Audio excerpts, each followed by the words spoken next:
नंद भयो जय कन्हैया लाल की, हाथी घोड़ा पाल की जय कन्हैया लाल की। आज समस्त संसार जन्माष्टमी की धूम मचा रहा है। आज जन्माष्टमी है यानी कि 11 अगस्त 2020।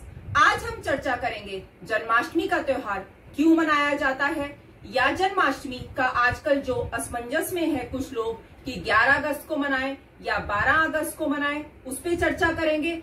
और जन्माष्टमी के दिन हमें क्या करना चाहिए, कैसे व्रत करना चाहिए, पूजन करना चाहिए, और हमें कृष्ण जी के जीवन जीने की कला से हमें अपने जीवन में हम क्या सीख ले सकते हैं, इसके बारे में भी हम संक्षिप्त में चर्चा करेंगे। तो आइए सबसे पहले ये जानते हैं कि जन्माष्टमी का त्योहार हम किस दिन मनाएं, 11 अगस्त को मनाएं कि 12 अगस्त को मनाएं। वैसे भी आजकल लोग भ्रमित हो रहे हैं क्योंकि जन्माष्टमी का त्योहार 2 दिन पड़ रहा है, 11 अगस्त 2020 यानी मंगलवार और 12 अगस्त बुधवार को। तो लोगों को थोड़ा समस्या हो रही है कि हम 11 अगस्त को व्रत रखें या हम 12 अगस्त को व्रत रखें। तो मैं आपको ये बताना चाहूंगी कि यह व्रत 2 दिन तो जरूर पड़ रहा है, लेकिन अष्टमी तिथि 11 अगस्त 2020 को सुबह 9:07 पर प्रारंभ होगी और 12 अगस्त 11:17 पर उसका समापन होगा। और वैसे भी आप सभी जानते हैं कि कृष्ण जी का जन्म भाद्रपद, जिसे आप भादों के महीने से भी जानते हैं, मध्य रात्रि में कृष्ण पक्ष अष्टमी तिथि रोहिणी नक्षत्र के दौरान हुआ था। तो आप सभी निसंकोच 11 अगस्त को जो हम लोग गृहस्थ जीवन में हैं वह व्रत रख सकते हैं। बाकी 12 अगस्त को उन लोगों के लिए व्रत है जो लोग वैष्णव हैं, जिन्होंने किसी गुरु से दीक्षा ली हुई है या साधु संत लोग हैं, तो वह लोग 12 तारीख को व्रत रखेंगे। तो आप 11 अगस्त को निसंकोच व्रत रखिए और 12 अगस्त को भी आप अपना वह त्योहार खुशी पूर्वक मना सकते हैं। अब चर्चा करेंगे हम कृष्ण जी के जीवन से हम अपने जीवन में क्या सीख ले सकते हैं। जैसे कि आप सभी जानते हैं कृष्ण जी को अनेक नाम से जाना जाता है। मनमोहन, कन्हैया, लड्डू गोपाल, नंदलाल, माखन चोर, रणछोर, ऐसे ही अनेक नाम से हम कृष्ण जी को बुलाते हैं। अब हमें उनके जीवन से हम क्या सीख ले सकते हैं, अब हम उसके बारे में धीरे धीरे चर्चा करेंगे।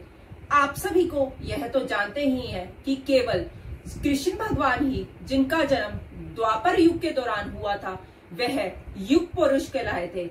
तो आप सब यह भी जानते हैं कि केवल कृष्ण भगवान ही 16 कलाओं से परिपूर्ण थे।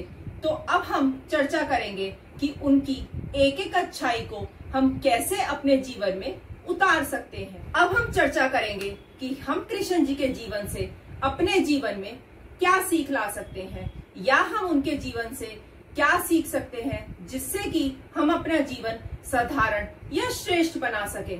वैसे भी आप सब जानते हैं कि कृष्ण जी का जन्म मथुरा के कारावास में हुआ। अब मैं आपको बताऊंगी कि हम कृष्ण जी के जीवन से अपने जीवन में क्या सीख ला सकते हैं कि जिससे हम अपने जीवन को श्रेष्ठ बना सकें, या वैसे ही हम एक अच्छे प्रेमी बनकर, एक अच्छे मित्र बनकर, एक तार्किक योद्धा के बनकर हम यह सारी क्वालिटीज अपने अंदर कैसे लाएं कि जिससे हमारा जीवन श्रेष्ठ बन सके। तो उनका जीवन भी कोई बहुत ही साधारण तो नहीं था। उन्होंने भी ही पैदा होते ही अपना पूरा जीवन संघर्ष में जिया है, और वही एक ऐसे युग पुरुष कहलाए हैं द्वापर युग के, जो 16 कलाओं से पूर्ण थे। तभी वह युग पुरुष कहलाए, क्योंकि उनमें एक सबसे बेहतर प्रेमिका की भूमिका निभाई, एक राजा की भूमिका निभाई, मित्रता कैसे निभाई, यह सब सीख हम कृष्ण जी से अपने जीवन में लेकर अपने जीवन को श्रेष्ठ बना सकते हैं। अब जैसे मैं कुछ उदाहरण देना चाहूंगी। यह सब तो आपको पता ही है कि कृष्ण जी से बढ़िया मित्रता किसने निभाई। जब वे राजा थे तब उन्होंने गरीब सुदामा को कैसे अपने गले से लगाकर मित्रता का इतना अच्छा उदाहरण दिया। जब आप राधा कृष्ण का नाम देखें तो समस्त संसार में बताइए कि कृष्ण जी से अच्छा प्रेमी कौन है। उनका प्रेम तो अमर हो गया। इस प्रकार से हम जीवन में अपनी एक एक सीख लाकर, या हमें संयम सीखना हो तो कृष्ण जी ने ऐसा नहीं है केवल एक प्रेमी का या मित्र का उदाहरण दिया, उन्होंने एक तार्किक योद्धा या कुशल योद्धा बनकर भी और एक नीतिज्ञ बनकर भी हमें गीता का ज्ञान दिया कि गीता का ज्ञान एक ऐसा ज्ञान है कि जब भी आप गीता पढ़ेंगे तो आपको अपने जीवन में जीने की जितनी भी समस्याएं हैं उनका हल आपको अवश्य मिलेगा। तो आप सोचिए कि कृष्ण जी से बढ़िया नीतिज्ञ कौन था या तार्किक योद्धा कौन था, और उन्होंने कभी भी अपने जीवन में किसी बात का भी श्रेय नहीं लिया या अपना जीवन संयम से कैसे जिए इससे बढ़कर उन्होंने जैसे उदाहरण दिया था। जैसे आप देखेंगे कि युधिष्ठिर का जब राजसूय यज्ञ हुआ तब शिशुपाल ने उनका कितना अपमान किया, लेकिन वह शांत स्वभाव से पूरी सभा में बैठे रहे तब तक कि उसके पाप 100 ना हो जाए। जब तक 100 की गिनती नहीं हुई तब तक कृष्ण जी संयम के साथ बैठे रहे।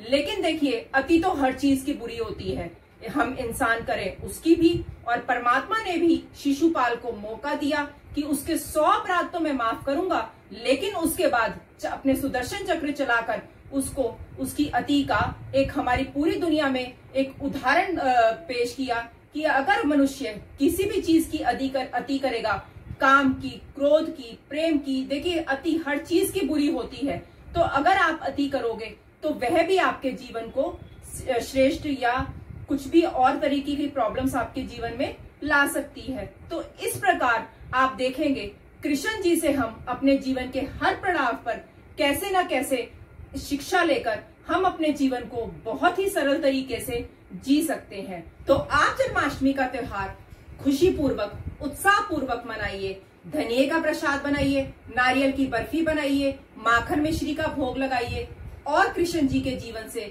जो आपने सीख या शिक्षा ली है उसे अपने जीवन में लाने का प्रयास कीजिए। आप सभी को जन्माष्टमी की हार्दिक शुभकामनाएं और नमस्कार।